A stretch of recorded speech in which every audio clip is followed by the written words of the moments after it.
All right, hello everybody. I had someone ask for a up-closer view of my diagonal parking method since in my tutorials it's a little further away and maybe harder to see. So here you go.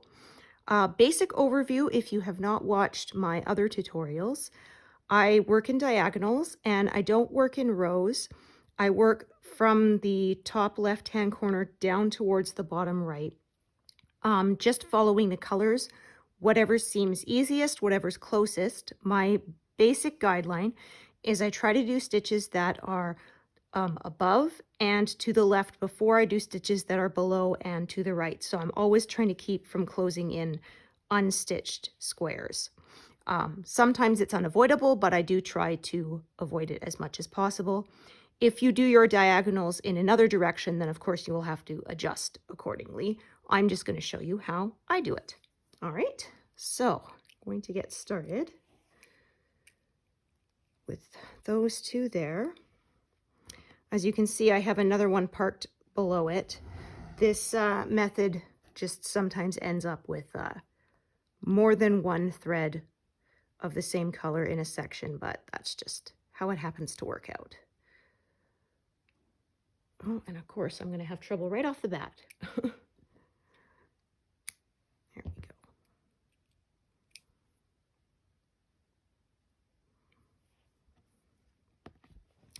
I generally don't cross as I go. I just do the ones that I can and then kind of come back and cross them. You can cross as you go if you like. Some people swear by it to avoid lines, but I haven't really had trouble with lines in my work, so I haven't bothered. The only time I do that is if I want the thread to end up on the opposite side that I started on, depending on where the next stitch of that color is going to be. And so I carry about 1 inch maximum, so into the next big square of 100. So I'm going to park this. Let's see. 1, 2, 3, 4, 5. And then it's out of this diagonal, so I'm going to tuck it away. Mark that I parked it and move on. So most of the time, my threads will travel sort of down and to the left, but sometimes it will go up and to the right, just sort of depends the way the colors are flowing. As long as I'm working along that slanted edge that I've established, then it works out. And I did have another tutorial where I showed how I established the diagonal line, if you want to check that out. Here I'm just showing you how I carry on from it after it has already been established.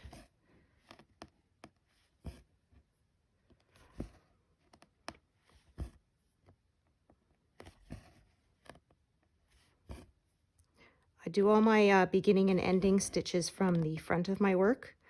That way I never have to turn it, and less trouble, and you are less likely to end up with tangles of parked threads. And also, depending on your stitching setup, flipping around to the back can be very awkward with some certain frames and stands and stuff. So yeah, learning to start and end from the front has been invaluable. I also have another video of that. Oh, I think, yeah, I split the fabric. I didn't go down quite in the right spot. There. Yes, that's better. Otherwise, that stitch would have looked all wonky.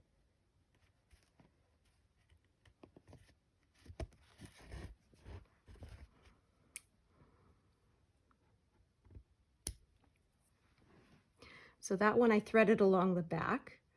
I learned to do that the first few times. I flipped it to make sure that I had done it correctly.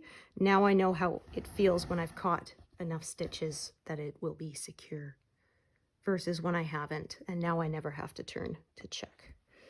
Okay, so these two here along this edge.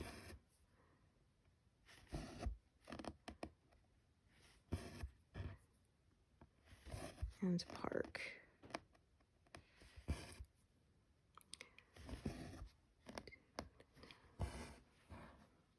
that is, again, sort of in the next diagonal, so I'm not going to bother leaving it threaded. If it is a color I'm going to be using again soon, and it's long enough that the needle won't fall off the thread, I just leave it threaded, and it saves me the trouble of having to do it again. I keep about a maximum of 8 to 10 threaded at a time. More than that, and it starts to tangle. Causes you more trouble. Costs you more time than just rethreading later.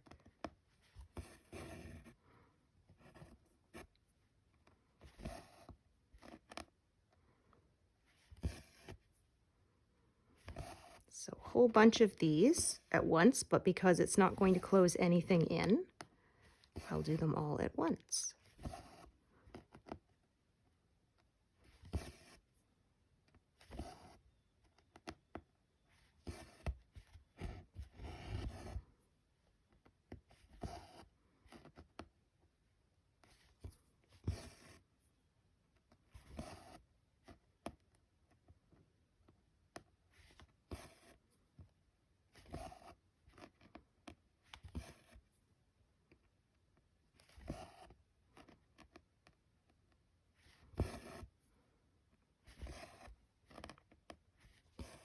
So this one I left threaded because I'm going to be using it again soon. Okay, so there's a stitch here, but I can say I have one parked up over here.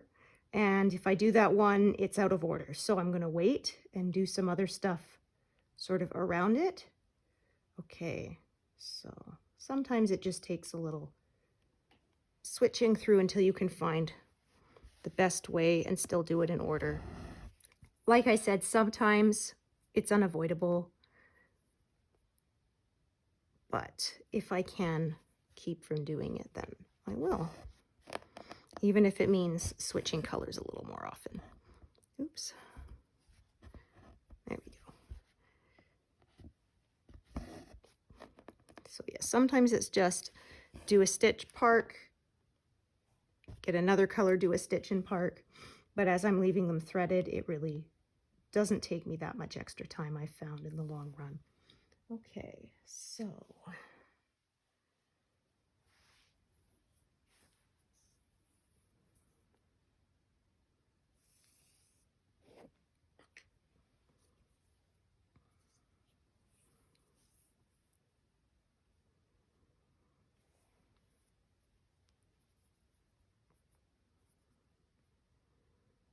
this color is going to go sort of start at the bottom here, go up, and then park and come back down.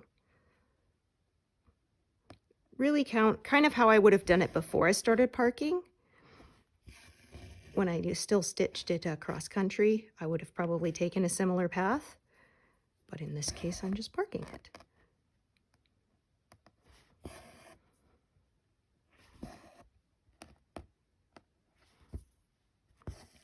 So I do the leftmost, cornermost stitches. And then I'm going to park this one up here because there's, of course, a stitch to the left of it, and I don't want to close that in, so I'm going to wait.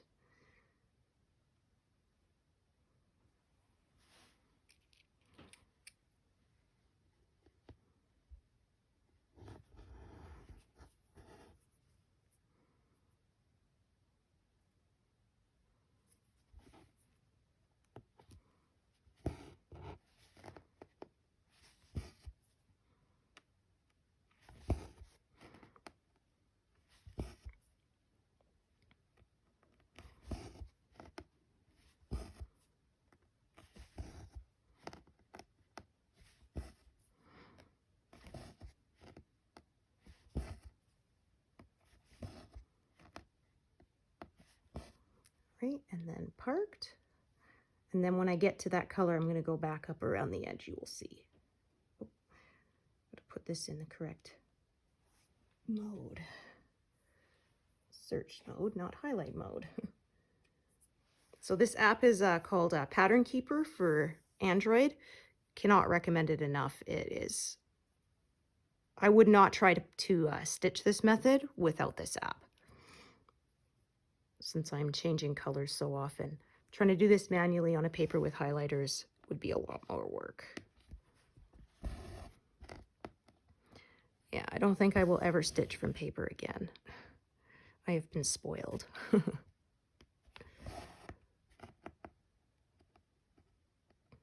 Okay, so again, stitch in the corner and then park it, and it's right on that diagonal line.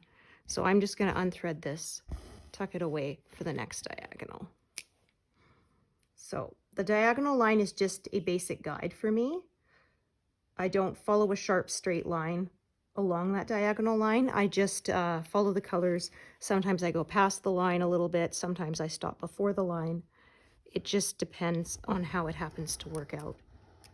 And then that way I'm less likely to end up with lines in my finished work, which you definitely don't want.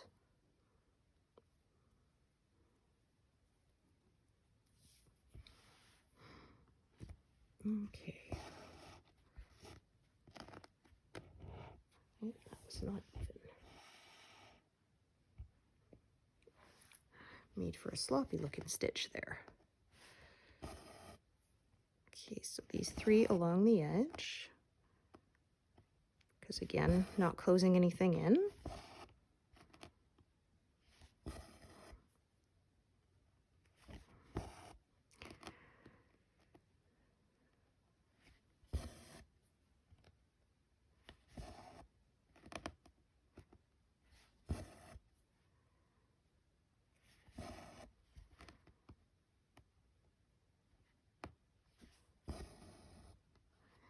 Okay, that is on the line, but I may go past the line with that color.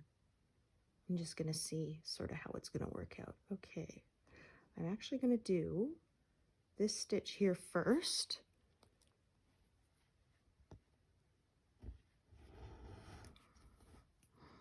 And then there's another one before I do those sort of half crescent stitches, because I almost call those the watermelon slice, sideways watermelon slice symbol. I name them.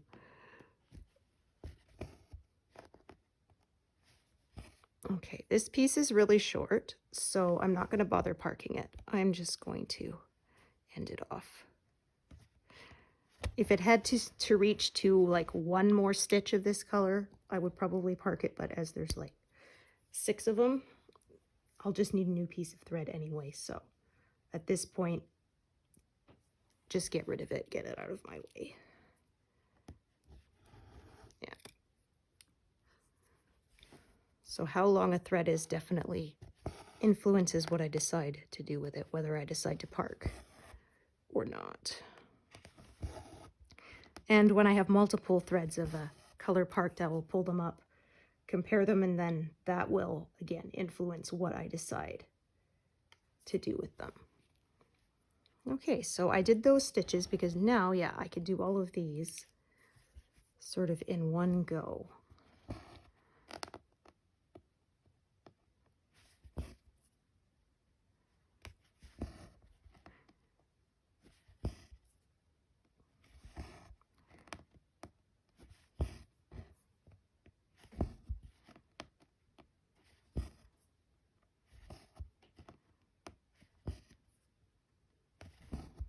So in the end, I found this method a little bit faster for me than the old way I used to do of working one color at a time, because I am not having to go in and fill all those little missed stitches, because you always miss one, right? No matter how hard you search for it. So then this way I just do them as I come to them, and I never have any empty squares I need to go back and finish later. So I'm going to park this here, and it's too short for me to keep it threaded, so I will unthread it. But it'll be just enough to do that one stitch. It won't be far enough to carry and park it. So when I get to those other of that symbol, I will start a new thread.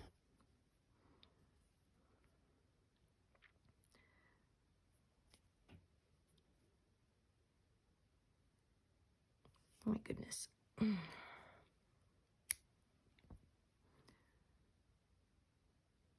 I was being very stubborn.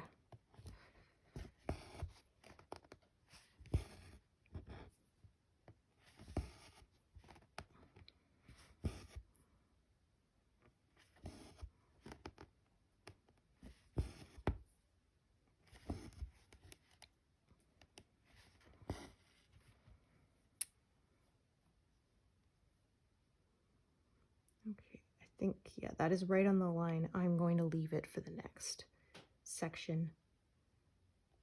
Come back to it then. So I think, in fact, most of these I may just park aside. We'll see. I won't bother unthreading anything yet till I decide.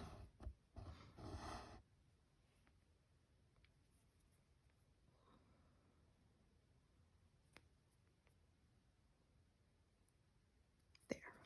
Normally I don't have this much difficulty threading, but that's always the way when you're trying to show people, right?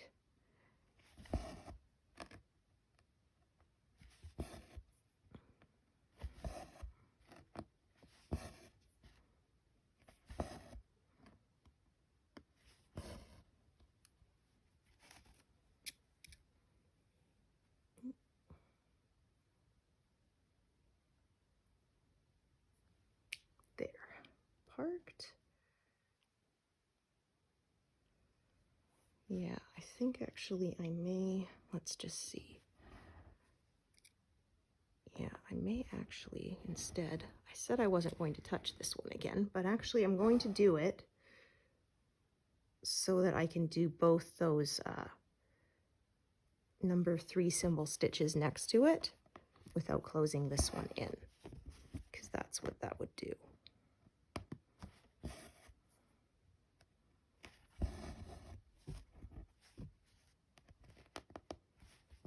There, now I will park, and that will be left alone.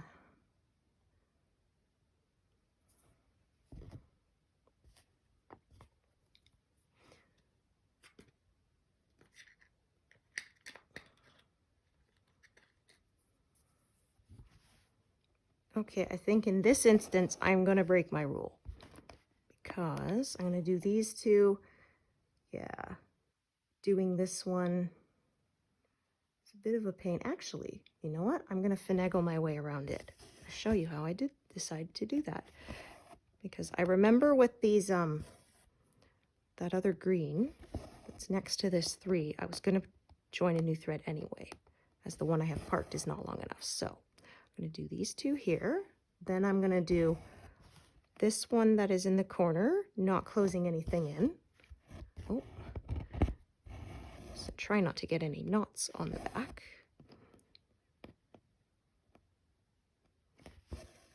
And then park it over to the right, like that. Then I can do that green one, and I didn't have to close it in. So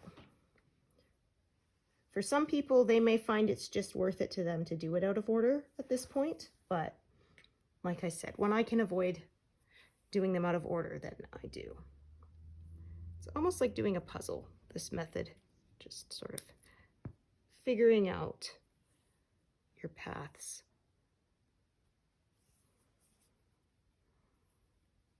Keeps it interesting.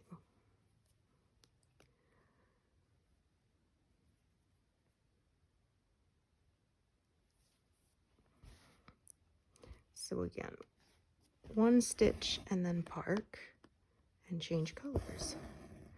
And actually, I will probably just, yeah, park this one aside for the next section, next diagonal.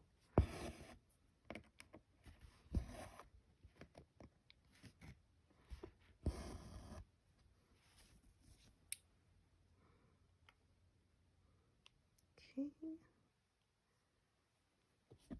So, as you can see, in areas with a lot of colors, there's a fair amount of color changing, but as I leave things threaded, it's not that much more work, I find, and I really like how nice and neat my stitches look when you're coming up in more empty holes instead of trying to come in after you've closed it in is a lot harder.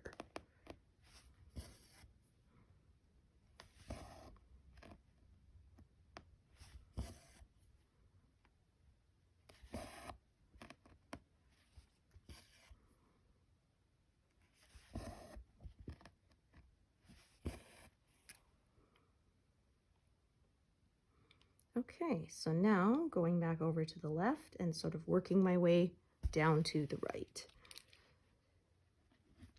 I like to say it's almost like if you could imagine there was a stain sort of spreading from the top corner down towards the bottom right corner is sort of how I work. The design slowly spreading out from one edge to the other.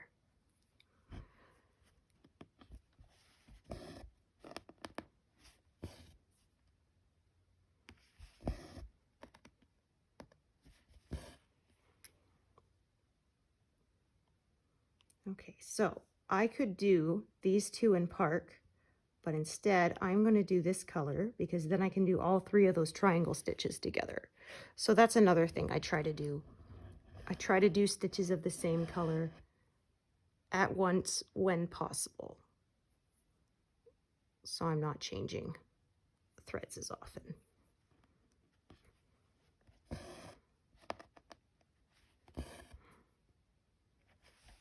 So large areas of the same color go faster. But that's sort of the way in any method, right?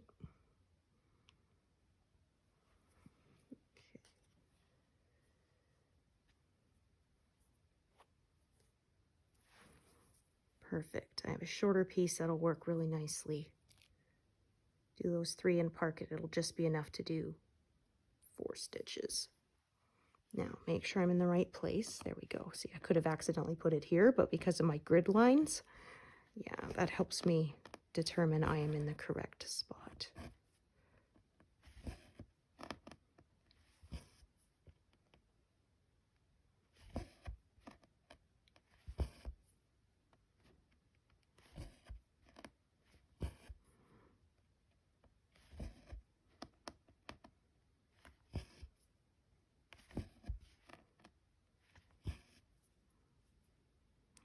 So these 3 and park. I'm going to see if I can leave that threaded or if it will come off. See if I can live dangerously. All right, so this is a short piece. It's not worth carrying it to those next instance of this color, as this is too short to really do anything with. So I will do this one and end it off, and then I'll start a new thread.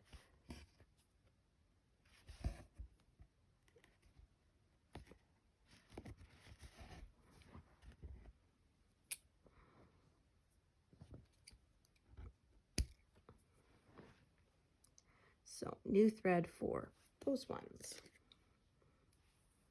Do those 3 and then of course park.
Yes, one thing I didn't mention earlier is I always park in the same place in the upper right corner of the next instance of that stitch.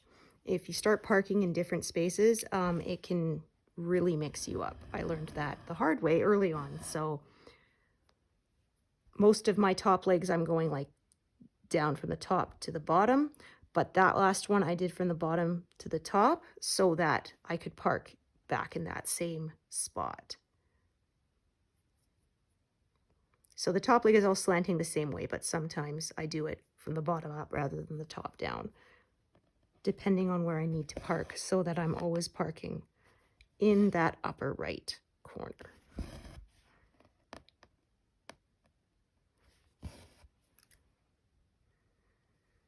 That way I don't mix myself up. I've had people ask, how do you keep the different threads straight? That's how. If I were to park in some of them in the lower left instead of the upper right, I would have a huge mess to deal with. If it's always parked in the correct upper right, then it's much less likely to happen. Occasionally I have parked it wrong, but this does help cut down on the number of times I have confused myself. So again, I have one parked here, but I'm going to do a separate thread because that's quite a carry. And I don't want to close stuff in.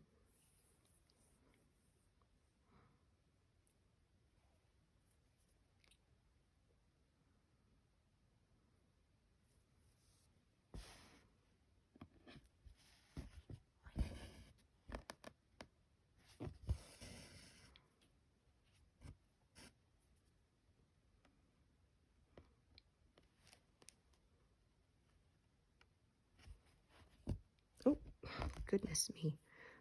Oh, unthreaded my needle. Hate when that happens. Let's try that again.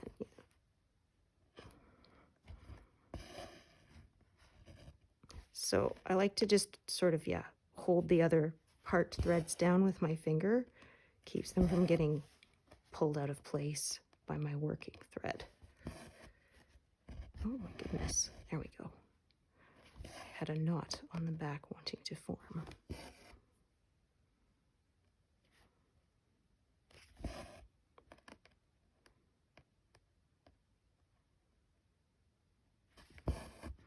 Okay, so leftmost, cornermost, then parked, as usual. Let's see if I bothered leaving that one threaded or not. Yeah, I did. If it wasn't threaded, I might have just set it aside, left it for the next diagonal, but since it is already threaded, oh, I've got a little end sticking up there. There we go. This is a Snag Nabbit tool. It's actually a knitting tool, but it works great for cross stitch. It has a roughened edge on the one side, and so when you get an end popping up, it just helps to pull it back to the back. It was like less than $2, and it's one of my favorite stitching tools. I highly, highly recommend it. Okay, so parked, done. Let's see if this one is still threaded, which I think it is. It is, so.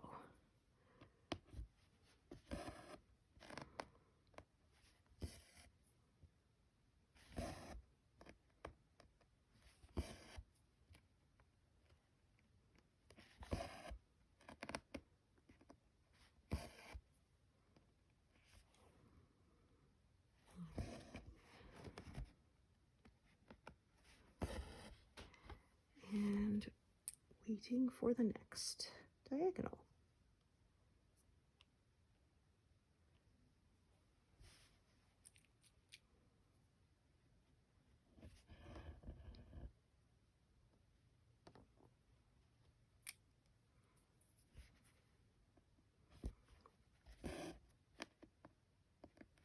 So yeah, if you're careful pulling your threaded ones out, just sort of don't ream on them or yank them too hard. They should come free generally without too much fuss. Okay, so sometimes I'm ending up going over to the left and sort of working my way back to the right. As I said, I don't work in rows. Just whatever happens to work out. Ah, I need a new strand of this color.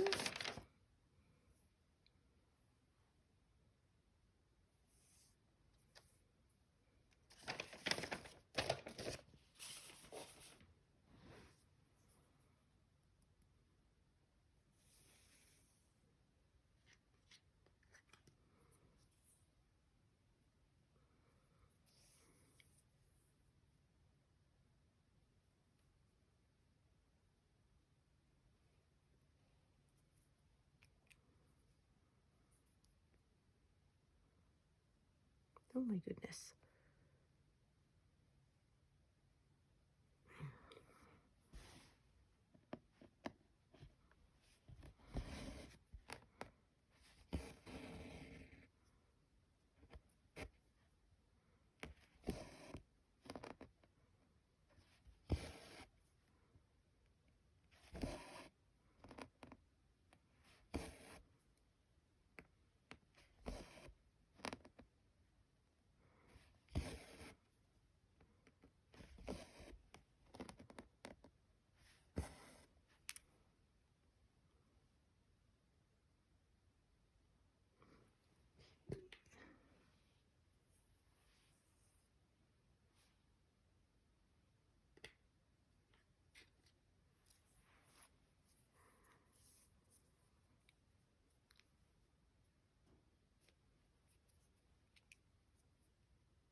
another end was popping up through that hole.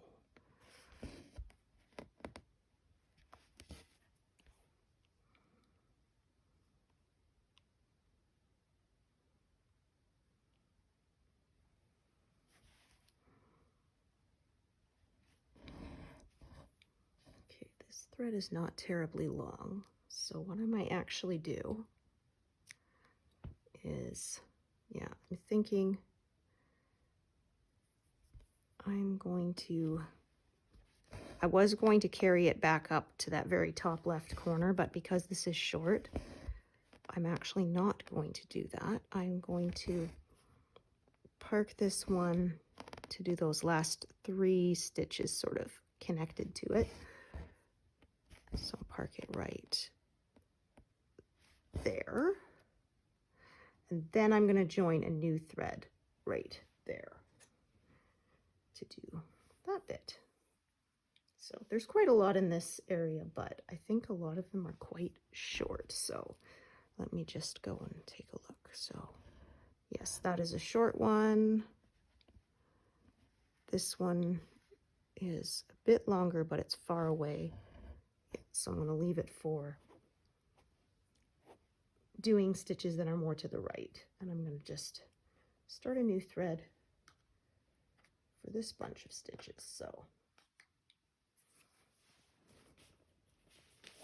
So for some people, they may find carrying more worth it to them to have fewer threads of the same color, but multiple threads do not bother me, as you can obviously tell from looking at my work. Lots and lots of threads. Looks intimidating, but once you know the method, it's really not.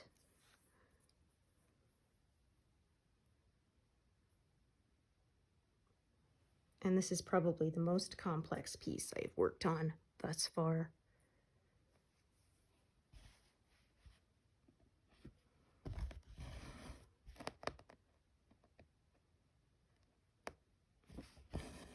The confetti is pretty unrelenting, but the detail is amazing. Okay, so one and then park, because again, trying not to close in this checkerboard symbol.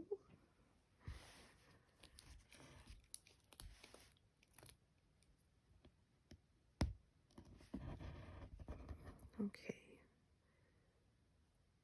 I think I might just be able to squeak one more stitch out of this. Yeah, I can do that. So it's very short, but as it can reach to this one stitch here and do it, I will do it rather than joining a new thread.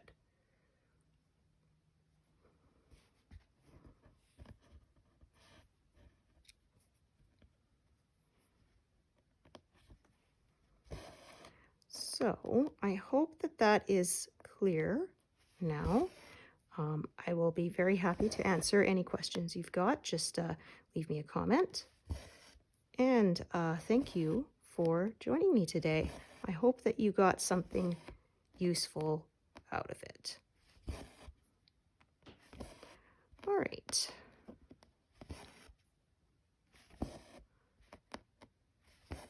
So thanks, everyone. Bye.